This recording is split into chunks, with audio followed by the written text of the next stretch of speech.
श्री स्वामी समर्थ। तुम्हा सर्वांचं माझ्या चॅनल मध्ये मनापासून स्वागत आहे। तर बघा, उद्या आहे वर्षातील पहिली अंगारकी संकष्ट चतुर्थी। प्रत्येक महिन्यामध्ये संकष्ट चतुर्थी येते, परंतु जेव्हा मंगळवारी चतुर्थी येते तेव्हा अंगारक योग हा तयार होतो आणि या चतुर्थीला अंगारकी संकष्ट चतुर्थी असं म्हटलं जातं। प्रत्येक महिन्यामध्ये येणाऱ्या चतुर्थींपैकी अंगारकी संकष्ट चतुर्थी ही सर्वश्रेष्ठ आणि महत्त्वाची चतुर्थी मानली जाते। जर आपण या दिवशी व्रत केला तर आपल्याला 21 संकष्ट चतुर्थीचं फळ जे आहे ते आपल्याला प्राप्त होत असतं। या दिवशी गणेश तत्व हे पृथ्वी तलावरती जागृत असते आणि यामुळेच आपण जे काही उपाय, सेवा, उपासना करतो त्याचं फळ आपल्याला शीघ्र प्राप्त होत असते। म्हणून या दिवशी अनेक उपाय जे आहे ते केले जातात।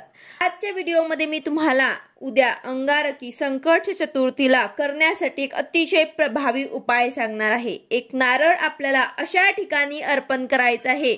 हे नारळ अर्पण करताना आपल्या इच्छा, मनोकामना नक्कीच तुमच्या पूर्ण होतील आणि साक्षात गणपती बाप्पा तुमच्यावर प्रसन्न होतील। ज्या मुला-मुलींच्या विवाहामध्ये विलंब होत आहे, लग्न न जुळणे, लग्न जुळून सुद्धा ते मोडून जाणे, अशा अनेक अडथळ्यांवर हा एक प्रभावी उपाय आहे। तुम्ही नक्कीच उद्या संकष्ट चतुर्थीला हा उपाय करून बघा, नक्कीच तुम्हाला अनुभव येईल। तर हा उपाय आपल्याला कशा प्रकारे करायचा आहे याबद्दलची संपूर्ण माहिती मी तुम्हाला आजच्या व्हिडिओमध्ये सांगणार आहे। व्हिडिओ पूर्ण बघा जेणेकरून तुम्हाला संपूर्ण माहिती मिळेल। जर तुम्ही चॅनलवर नवीन असाल तर चॅनलला सबस्क्राइब करायला मात्र विसरू नका आणि व्हिडिओला लाईक करायला मात्र विसरू नका। तर बघा, अंगारकी संकष्ट चतुर्थी म्हणजे संकटांचा नाश करणारी चतुर्थी मानली जाते। जो खऱ्या मनाने व्रत उपासना करतो आणि विधीप्रमाणे गणपती बाप्पांची पूजा करतो त्यांचे सर्व संकट गणपती बाप्पा दूर करतात, त्यांच्या जीवनात मंगल गोष्टी घडून आणतात, त्याला प्रत्येक कार्यात, कामात यश मिळवून देत असतात। गणपती बाप्पांना विघ्नहर्ता म्हटले जाते, त्यामुळेच गणपती बाप्पा आपल्या भक्तांना कधी एकटे सोडत नाही असे मानले जाते। म्हणून या दिवशी अनेक उपाय जे आहेत ते गणपती बाप्पांना प्रसन्न करून घेण्यासाठी केले जातात, जेणेकरून बाप्पांचा आशीर्वाद हा सदैव आपल्यावर राहील, आपल्या येणारे सर्व संकट जे आहेत ते दूर होतील आणि बाप्पांची विशेष कृपा प्राप्त होईल। तर उद्या तुम्हाला सकाळी लवकर उठून स्नान वगैरे करून गणपती बाप्पांची विधिवत पूजा करायची आहे। गणपती बाप्पांचा अभिषेक करून त्यांच्या आवडीच्या वस्तू त्यांना अर्पण करायचा आहे, जसं की गुळ खोबऱ्याचा नैवेद्य किंवा मग तुम्ही मोदकांचा नैवेद्य सुद्धा दाखवू शकतात।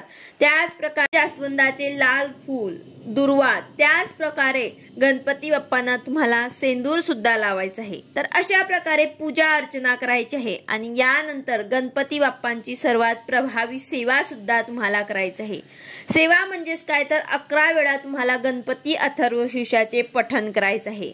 ही सेवा अतिशय महत्त्वाची आणि गणपती बाप्पांना प्रसन्न करून घेण्यासाठी सर्वात उच्च कोटीची सेवा मानली जाते। 11 वेळा गणपती अथर्वशीर्षाचे पठण तुम्हाला नक्कीच करायचं आहे। जर तुम्हाला शक्य नसेल तर 1 वेळा तरी पठण करा। 11 वेळा गणपती अथर्वशीर्ष पठण करून झाल्यानंतर फक्त एकच वेळा आपल्याला फलश्रुती जे आहे ते पठण करायचे असते। यानंतर तुम्हाला ओम गण गणपते नमः या मंत्राचे सुद्धा कमीत कमी 108 वेळा जप करायचा आहे। एक माळ तुम्हाला या मंत्राची जप करायची आहे। तसेच जीवनातील सर्व संकट दूर करण्यासाठी गणपती स्तोत्र जे आहे ते खूप अतिशय प्रभावी मानलं जातं।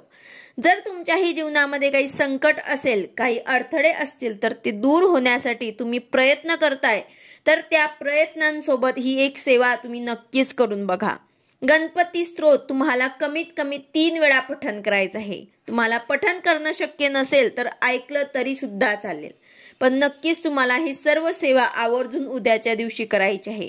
आता बऱ्याच घरांमध्ये असे मुलं मुली आहेत त्यांचे विवाह जुळून येत नाही आहे, ते विवाह योग्य आहे पण काही ना काही अडथळे त्यांच्या विवाहामध्ये येत आहे, लग्न कुंडली जुळत नाही आहे, त्यामुळे लग्न न जुळणे किंवा मग जुळून सुद्धा मोडणे अशा काही अडचणी त्यांच्या जीवनामध्ये येत असतील तर त्यावर एक प्रभावी उपाय तुम्हाला करायचा आहे।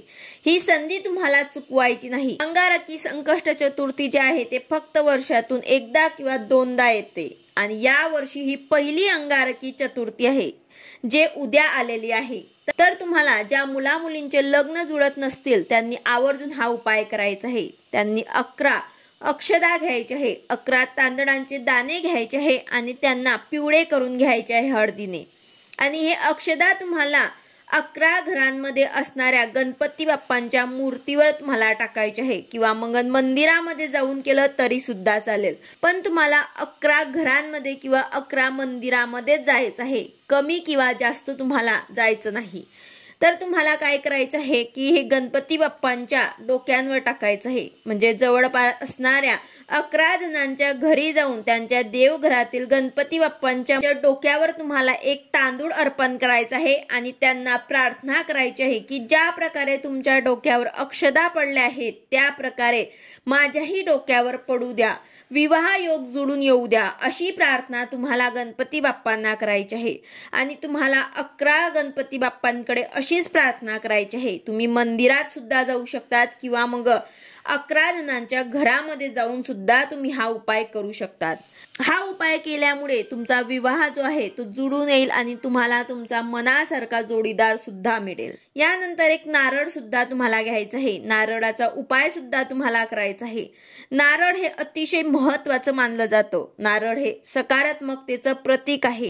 आपण त्याला श्रीफळ सुद्धा म्हणत असतो आणि या फळाशिवाय कोणत्याही देवाची पूजा होत नाही. बघा, आपण कोणत्याही देवाला गेलात तर नारळ आणि फुलं हे घेतच असतो आणि म्हणून या दिवशी नारळाला खूप महत्त्व दिलं जातं आणि गणपती बाप्पांच्या पूजेमध्ये तर नारळाचा समावेश हा असतोच. तर आपल्याला आपल्या घरातील आपल्या आयुष्यातील दुःख, संकट, दारिद्र्य दूर करण्यासाठी आणि मनातील प्रत्येक इच्छा पूर्ण होण्यासाठी हा उपाय तुम्हाला करायचा आहे. हा उपाय तुम्हाला गणपती बाप्पांच्या मंदिरात जाऊन करायचा आहे. कारण गणपती बाप्पांच्या मंदिरात जाऊन का करायचं आहे की मंदिरामध्ये सात्विक लहरी असतात. आपल्या घरामध्ये गणपती बाप्पांची मूर्ती असते पण काही ना काही आपल्या घरामध्ये कटकट किंवा मग नकारात्मक ऊर्जा असते. त्यासाठीच काही असे उपाय असतात जे आपल्याला मंदिरामध्ये जाऊनच करायचे असतात. यासाठी तुम्हाला एक नारळ लागणार आहे. यावरती तुम्हाला 21 दुर्वांची एक जुडी ठेवायची आहे आणि ती या नारळावरती ठेवायची आहे. त्यासोबत एक जास्वंदाचे लाल फूल सुद्धा ठेवायचे आहे. त्यासोबत यथाशक्ती तुम्हाला 11 रुपये, 21 रुपये दक्षिणा सुद्धा ठेवायची आहे. त्यानंतर एक लाल रंगाचा धागा सुद्धा या नारळावरती ठेवायचा आहे आणि हे सर्व वस्तू तुम्हाला घराजवळ असणाऱ्या गणपती बाप्पांच्या मंदिरात जाऊन ठेवायचे आहे. नारळाची शेंडी गणपती बाप्पांकडे येईल अशा प्रकारे तुम्हाला हे नारळ जे आहे ते तुम्हाला तिथे अर्पण करायचं आहे. गणपती बाप्पांच्या मंदिरात जाऊन हे नारळ अशा प्रकारे अर्पण करून त्यांना प्रार्थना करायची आहे. तुमच्या जीवनातील सर्व संकट, अडचणी दूर होण्यासाठी गणपती बाप्पांना प्रार्थना करून तिथे बसून तुम्हाला ओम गण गणपते नमः या मंत्राचा जप करायचा आहे. तर अशा प्रकारे अतिशय महत्त्वाचा हा उपाय नक्कीच तुम्हाला उद्याच्या दिवशी आवर्जून करायचा आहे.